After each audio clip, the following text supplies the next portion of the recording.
The late 19th century was a time of intense competition. European powers were carving up the African continent among themselves. It became known as the Scramble for Africa.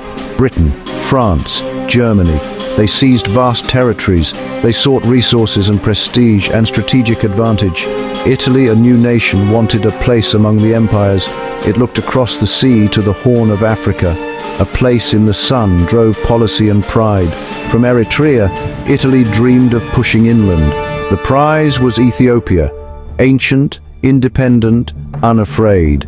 A treaty mistranslation made Ethiopia a protectorate in Italian, yet not in Amharic, lighting the fuse.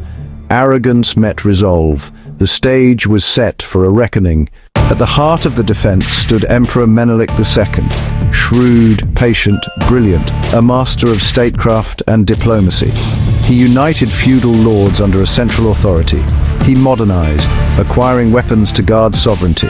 He knew Europe's ambitions and his people's soul. His leadership forged a national army. Opposite him stood General Baratieri, governor of Eritrea, a seasoned veteran with a rigid command. Rome demanded a spectacular victory, now. But supplies ran thin, men exhausted, intelligence poor. He underestimated Ethiopia with racial contempt and paid for it.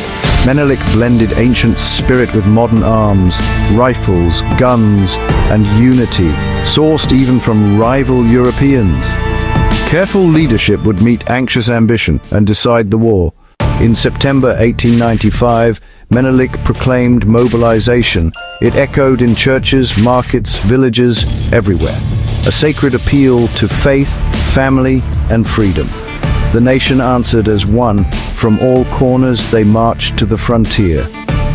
Menelik's unity became movement. The logistics were staggering.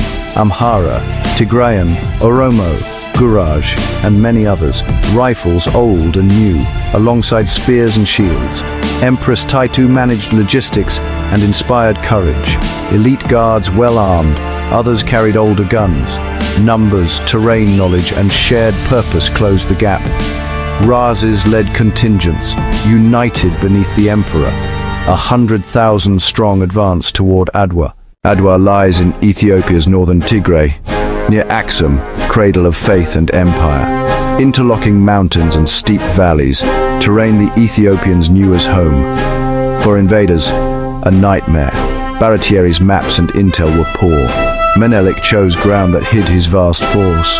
Mountains blunted Italian artillery in formation. They forced close combat where numbers told. Supply lines frayed across the highlands. Ethiopians drew strength from the land and people. Rome pushed. Menelik waited. The trap was set. On February 29, 1896, Baratieri chose to attack. Food ran out. Rome demanded action. He split 17,000 into 3 night columns. Maps failed. Guides faltered. Confusion reigned on brutal terrain. At sunrise, they were exposed. Ethiopian eyes saw everything. Menelik struck on a sacred day. Albertone had blundered forward, alone. Waves of Ethiopians crashed against the line. They fired bravely, but were overwhelmed.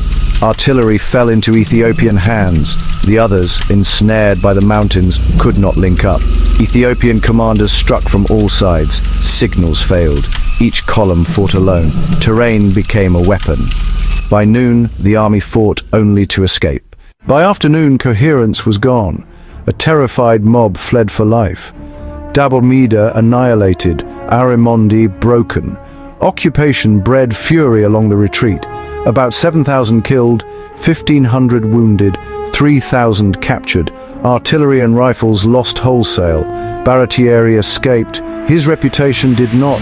Italy reeled, the government collapsed. Italy recognized Ethiopia's independence. Menelik stopped at the frontier, wise restraint. Europe treated Ethiopia as a sovereign equal. Adwa inspired colonized peoples and the diaspora. It fueled black pride and Pan-Africanism. The continent's unity found a home in Addis Ababa. Leadership, unity, and terrain can trump technology.